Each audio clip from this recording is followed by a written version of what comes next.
So ngayon guys, magko-code na tayo. Dire-diretso. So yan.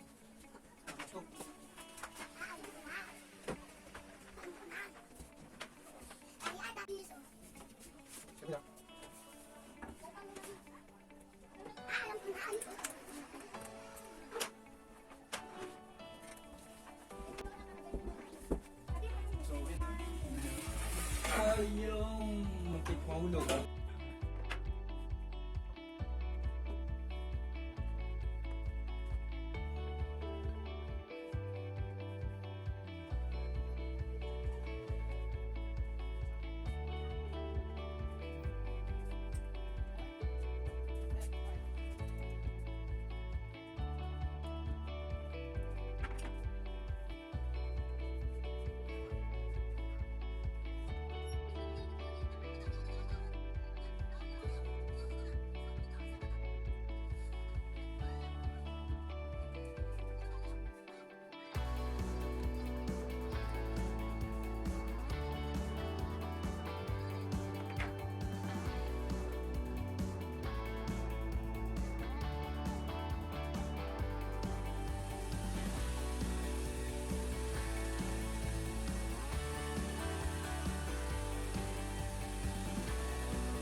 So guys, ayan, ito naman yung screen natin. Nakatrip siya kasi galing ako sa labas. Nasa baba kasi itong timetable. So ayan, ginagawa ko. Dahil na-blower na to, sensitive na siya, tinatakpan ko ng itim na tela.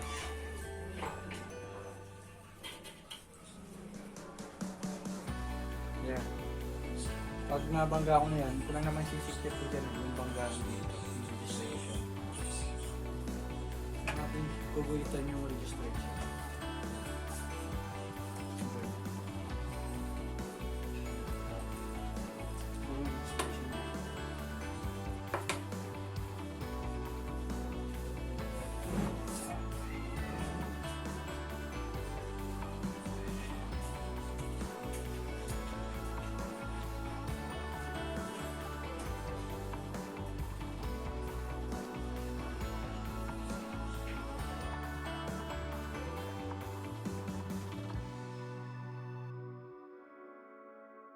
So ayan, pag nakuha na natin yan, expose na natin to. Pwede natin siya expose. So ayan guys, papakita ko naman sa inyo kung paano siya expose yung screen na ginawa ko. So ito yung exposure box ko, naka metal halide ako. Yan, naka na siya, metal halide. Yung dilaw, safe plate pa lang. So guys, ito na yung screen natin na minarkahan natin kanina. Yung nilagay kong registration pala, kaya tatlo lang yan. May purpose din kasi yan. Para hindi ako malito kung saan ba yung baba tsaka sa taas. Kasi dati, nag-expose ako, baliktad eh. Pag apat siya, pwede kasing mapaganyan mo yung design. Kaya para less error, makakalimutin kasi ako, ginawa kong tatlo na lang. So yan guys yung gagawin natin. Tapos, kailangan lang natin ng mantika. Kapatakan ko lang muna yung registration.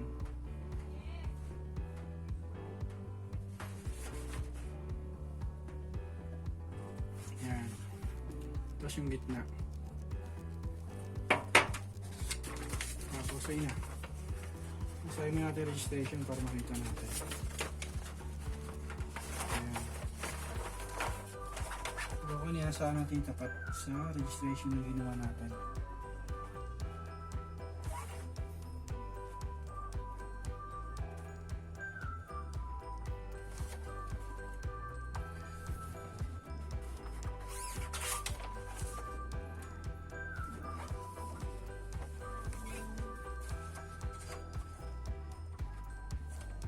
gamit lang tayo nitong ID or kahit anong PVC na pwede nyo pang lapat.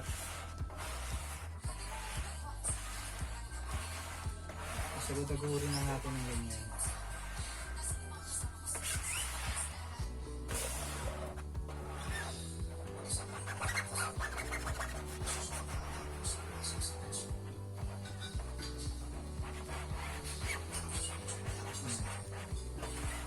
Kaya nilagyan ko ng mantika yung ilalim ng bond paper para yung sa ilalim malagyan din agad ng mantika. Kasi matagal tumagas yung mantika sa bond paper eh. So mangyayari yun, parang nagkakababol sa ilalim, hindi agad namalagyan. Ganito may itsura niya ganyan. Parang may hindi nabasa.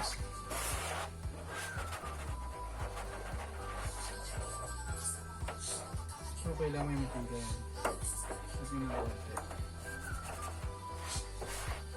Kailangan maging clear to ang buktungan para yung ganda na pagkakabuktung natin.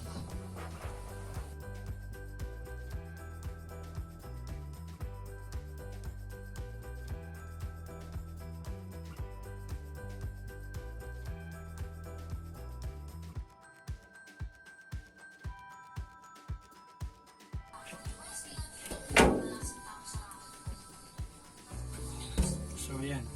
Hindi natin kailangan mag-tape kasi nakadikit na siya eh. So, ayan na guys, mag-expose na tayo.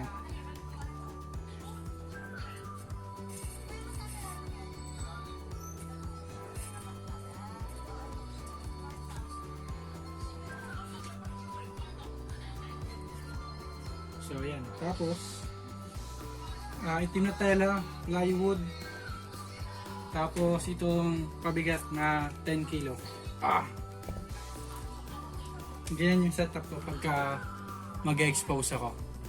So guys, ganyan. Patayin natin yung safe light. Tapos ito yung ano natin. Ito tayong gagamitin natin pan timer. Hanapin natin yung clock. Yung clock. Yan. Tapos punta tayo stopwatch. So yan. Ready, pag start ko nito, yan, start, okay, i-expose ko to ng 3 minutes. So pagdating yan 3 minutes, pwede ko na siyang tanggalin, tapos butasin na natin siya.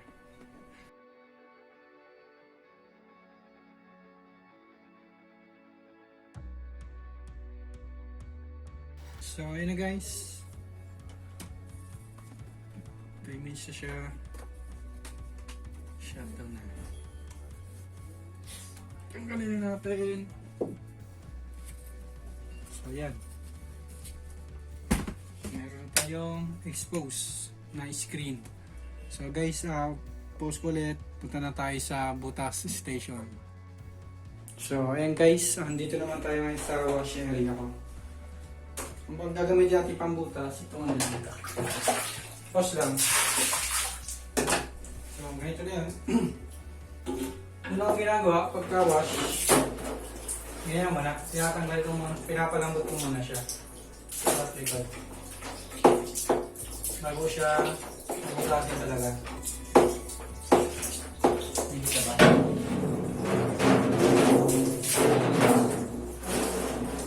Tanggalin niyo muna yung parang excess na sanitizer.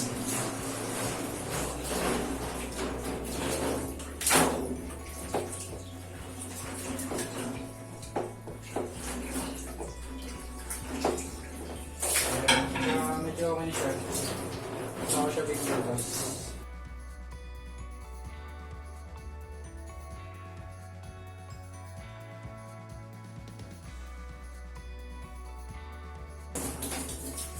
So ganyan guys, ayan, nakita niyo naman, solid yung pagkakabutas natin. Maganda. Yung double check na lang natin kung mayroon pang mga natira. So wala naman. Ayan yung glue sensing natin na may pigment.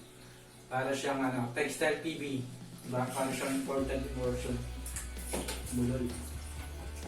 Ayun guys. After nyan, blower naman natin siya. Kailangan natin siya i-blower kagad. Para yung excess na Kailangan natin kagad siyang ma-blower. Ang inuuna kong binublower yung sa likod kasi dyan yung matagal-matayo eh. Ayan, kita ba? Ayan, buksan natin ilaw. So, ayan. Kita nyo na. Ayan. Saan siya blower? Kasi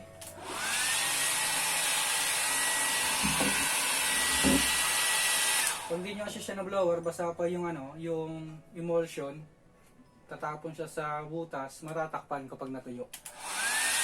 Kaya maga pa lang, biniblower ko siya.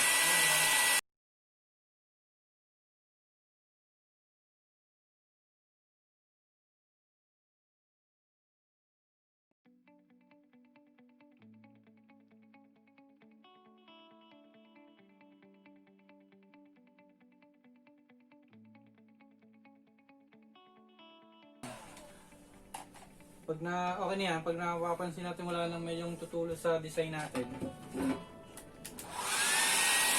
ang magpapatuloy na ng buong screen, yung araw na.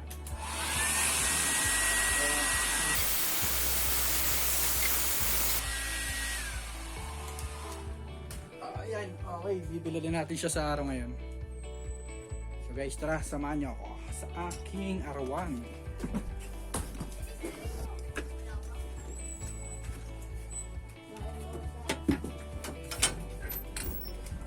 So ayan guys, nakikita nyo, yan na yung mga binutas ko kanina.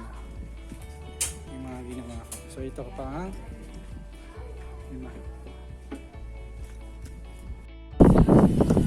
So ayan guys, makikita nyo yan yung mga binutas ko kanina. Yan. So yun. Pagkatapos nyan, gagawin ko, lalagyan ko na siya ng sensitizer. Lagyan sensitizer, patuyo ulit, tapos sabonan ulit, banlaw, tapos patuyo ulit para malinis pagka lagay natin ng pintura. So ayan guys, magpapahid na tayo ng sensitizer.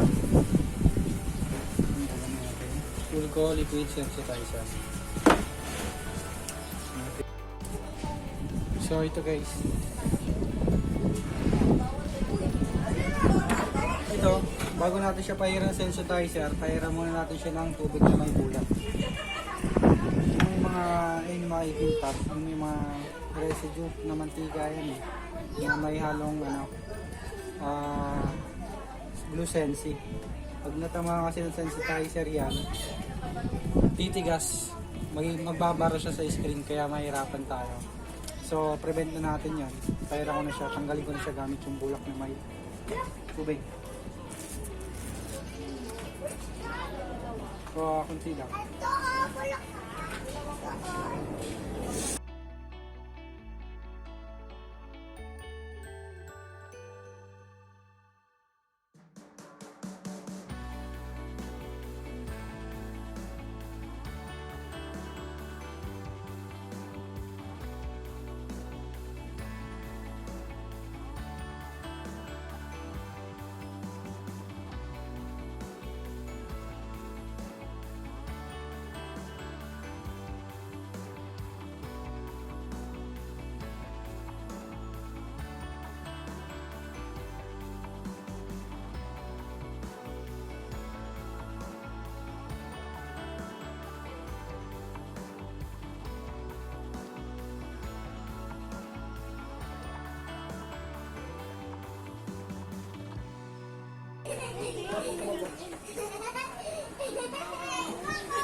So guys, ito na. After niyang matuyo ng blue sensi, ay ng sensitizer, sinasabong ko naman siya para hindi sumama yung kulay ng sensitizer dun sa pintura.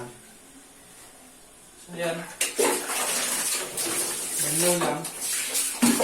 Yan, nakita niyo yung mga sensitizer. Pag hindi nyo sinugasan to, tapos nag-screen kayo, kunyari kulay puti nyo, maninilaw. Kaya kailangan nyo siya hugasan. Sa akin, sinasabon ko pa.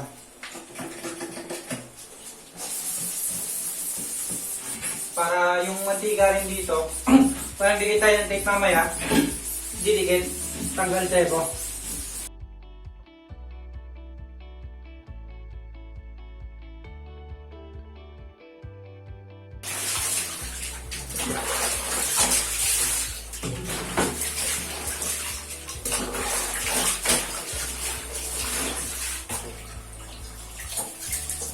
Okay na siya guys. Okay na, patayin na ulit natin siya.